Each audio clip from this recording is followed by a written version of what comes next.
మీరు ఎలా చూస్తారు? నేను పూర్తిగా 100% నేను ఆయన మాట్లాడిన మాటలను అయితే నేను ఖండిస్తూ ఉన్నానండి. ఎవరు మాట్లాడిన మాటలని? నాదెండ్ల మనోహర్ గారు మాట్లాడిన మాటలను అయితే 100% నేను ఖండిస్తూ ఉన్నాను. చెప్పండి, ఏమంటారు? ఎందుకు అంటే ఆయన ఉభయ రాష్ట్రాలకి స్పీకర్ గా పనిచేసినటువంటి ఒక వ్యక్తి. ఆయన మనకు బలం లేదు, ఇంకా బలపడాలి, పార్టీ పెట్టి 14 సంవత్సరాల కాలం అయినప్పటికీ కూడా ఇంకా బలపడాలి అని చెప్పడం అంటే ఆంతర్యం ఏంటి? మనం ఇంకా బలంగా లేము, కొన్ని సీట్లలోనే పోటీ చేయగలుగుతాం, ఎక్కడ బలంగా ఉందో గుర్తిస్తా అన్నారు. నేను ఆయనకు ఒక సవాల్ కూడా విసురుతున్నా. మీ నియోజకవర్గంలో మీరు మంత్రిగా పనిచేస్తున్న మీ నియోజకవర్గంలో ఎక్కడెక్కడ బలంగా ఉందో మీరు ముందు ఒక శ్వేతపత్రం విడుదల చేసి నా నియోజకవర్గంలో ఇక్కడే బలంగా ఉందని మీరు చెప్పాలి. దీన్ని జనసేనని అవమానించడమే అండి. ఒక రాజకీయ వ్యవహారాల కమిటీ అధ్యక్షుడిగా ఉన్న ఒక వ్యక్తి, ఒక జనసేన పార్టీ పూర్తి బాధ్యతలు తన భుజస్కంధం మీద మోస్తున్నటువంటి ఒక వ్యక్తి మాట్లాడేటువంటి ఇటువంటి మాటల వల్ల సుదీర్ఘకాలం పనిచేసినటువంటి జన సైనికులు అసలు చాలా బాధపడుతున్నారండి. నేను ఇన్ని సంవత్సరాల డిబేట్ లో అక్షర సత్యం గారు కుండ బదలకు వచ్చినట్టు మాట్లాడటం అనేది నేను చాలా అప్రిషియేట్ చేస్తున్నానండి ఆయన విషయాన్ని. నేను కూడా చెప్తున్నానండి, హరిప్రసాద్ గారు కూడా మొన్న కాట్రాయిలో ఒక అమ్మడి తీపిన కుర్రోడు చచ్చిపోతే ఆయనకి వెంటనే పత్రం ఇచ్చి న్యాయం చేయమంటే ఈ రోజు జన సైనికుని తగ్గించుకోవాలా. చంద్రబాబు నాయుడు గారిని తిట్టినప్పుడేమో జనసేన అఫీషియల్ పేజీలో ఈయన పెద్ద పెద్ద లెటర్లు విడుదల చేస్తారు. పవన్ కళ్యాణ్ గారిని తెలంగాణ వ్యక్తులు గాని ఎవరైనా సరే మాట్లాడినప్పుడు ఈయన నిమ్మకి నీరెత్తినట్టు కూర్చుంటారు. అసలు ఆయన స్థాయిలో నేను గతంలో కూడా వంగవీటి రాధా గారు మన పార్టీలోకి వస్తారు, కన్నా లక్ష్మీనారాయణ గారు మన పార్టీలోకి వస్తారని నేను నాగబాబు గారికి నాకు డైరెక్ట్ యాక్సెస్ డైరెక్ట్ గా మాట్లాడినప్పుడు మీరు వెళ్ళి హరిప్రసాద్ గారితో మాట్లాడమంటే హరిప్రసాద్ గారితో మాట్లాడితే వాళ్ళు వచ్చి నన్ను కలవమని చెప్పు అని చెప్పారండి ఆయన. అసలు ఈయన నెంబర్ 1 న్యూస్ ఛానల్లో చిన్న ఎడిటర్ అండి. ఏదో మన పార్టీలో చిత్తశుద్ధి పవన్ కళ్యాణ్ గారు ఇచ్చారు. మీ స్థాయి ఏంటి? వంగవీటి రాధా గారు, కన్నా లక్ష్మీనారాయణ గారి స్థాయి ఏంటండి? మాట్లాడుతూ ఒక అర్థమైనది ఉండాలి కదా. అంటే అహం అండి, తానేదో గొప్ప వ్యక్తి లేక హరిప్రసాద్ వల్ల. ఇప్పుడు ఏమంటారు, జనసేన పార్టీ చుట్టూ కూడా ఒక కోటరీ ఉందంటారా? మీరేమంటారు? వేసి వేసేద్దాం అండి. ఇప్పుడు జన సైనికులకి పడుతున్నటువంటి కష్టాలని ఎవరు పట్టించుకోకపోతే పార్టీ ఎప్పుడు బలపడుతుంది? కానీ నాదెండ్ల మనోహర్ గారు నిన్న చెప్పారు కదా, పవన్ కళ్యాణ్ గారు నాకు చెప్పారు, ఆయనకి జన సైనికులన్నా వాళ్ళ మీద ప్రేమ, వాళ్ళు చెప్పేది వినాలని నాకు చెప్పారని నిన్న ఆయన మాట్లాడారు కదా. అదే మనోహర్ గారితో క్వశ్చన్ వేస్తున్నాం. మీ గుంటూరు నియోజకవర్గంలో కళ్యాణ్ అనే ఒక టీడీపీ వ్యక్తి జన సైనికుల్ని కొట్టి రోడ్డు మీద తీసుకెళ్ళినప్పుడు మీరు ఎక్కడికి వెళ్ళిపోయారు?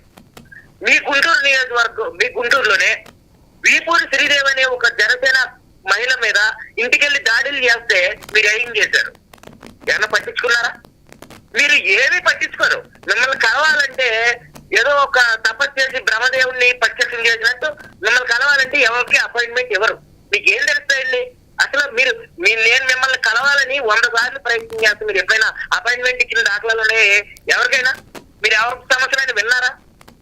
మీరు ఏమి వినరు.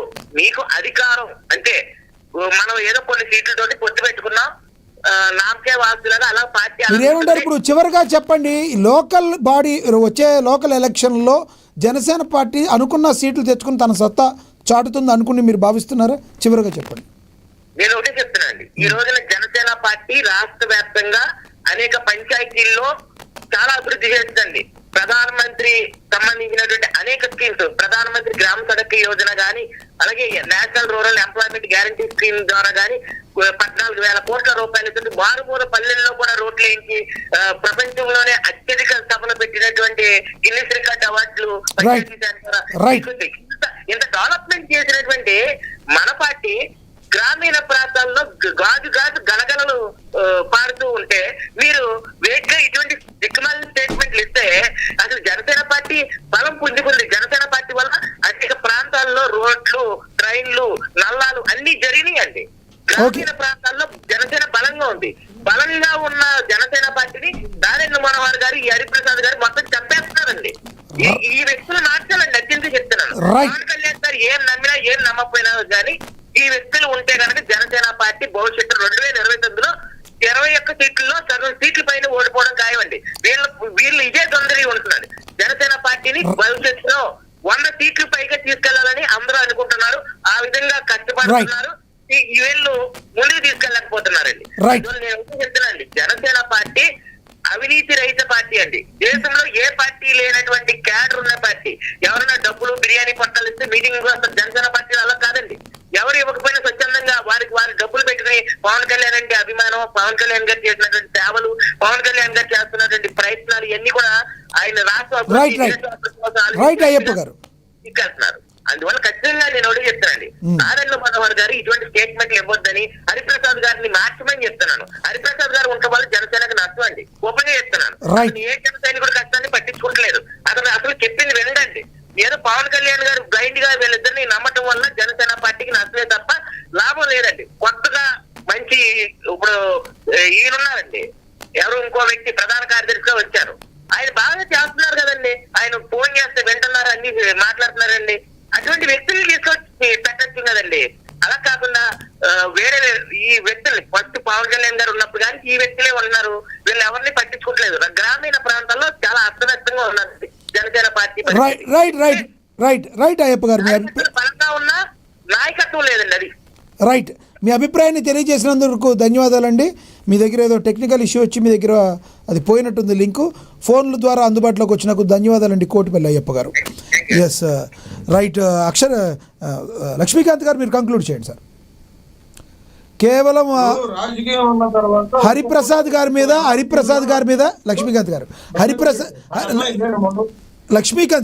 హరిప్రసాద్ గారి మీద మనోహర్ గారి మీద తీవ్రమైన ఆరోపణలు. కంక్లూడ్ చేయండి సార్. ఇప్పుడు రాజకీయం అన్న తర్వాత ఒక్కొక్కటి వ్యవహారాలు ఒక్కొక్క రకంగా వైఖరి అనేది విధానం అనేది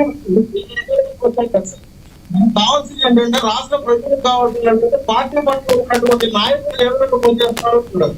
కార్యక్రమాలు లేదంటే పార్టీ అంతర్గతంగా వ్యక్తిగా ఉంటాను, లేదంటే పవన్ కళ్యాణ్ గారికి వ్యక్తిగత వ్యవహారాల విషయాల్లో ఉన్నారను పార్టీ ఆఫీసు విషయాలు అనేది మాకు సంబంధం లేదు సార్. మేము మాట్లాడేది ఏంటంటే పార్టీ అభివృద్ధి కోసం, ప్రజల కోసం, ప్రజల సంక్షేమం కోసం. లేదంటే పార్టీలకు అతీతంగా మేము ఇప్పుడు పవన్ కళ్యాణ్ గారి పక్షాన మేము ఏదంగా నిలబడాలనే విషయం మీద సార్.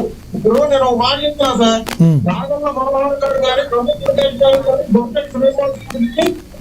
నాయకులు తన విజయవంత సభలో మాట్లాడిన వ్యక్తులు వాళ్ళు పార్టీలో 2018-19 వచ్చిన తర్వాత నిలిచిన ముందు వాళ్ళు విధానాన్ని కానీ తర్వాత పార్టీ అభివృద్ధి కానీ భవన నిర్మాణ విషయంలో క్యాంపెయిన్ మీరు ఒకసారి చూడండి. పార్టీ అంత ఉత్సాహం పొందుతున్నదో చూడండి. అంటే పార్టీ అంతర్గతంగా ఉన్న విషయాలు ఇబ్బంది పెట్టలేదు సార్. మరి పార్టీ అధ్యక్షులు తీసుకుంటారు. పార్టీ అధ్యక్షులు తీసుకునే చర్య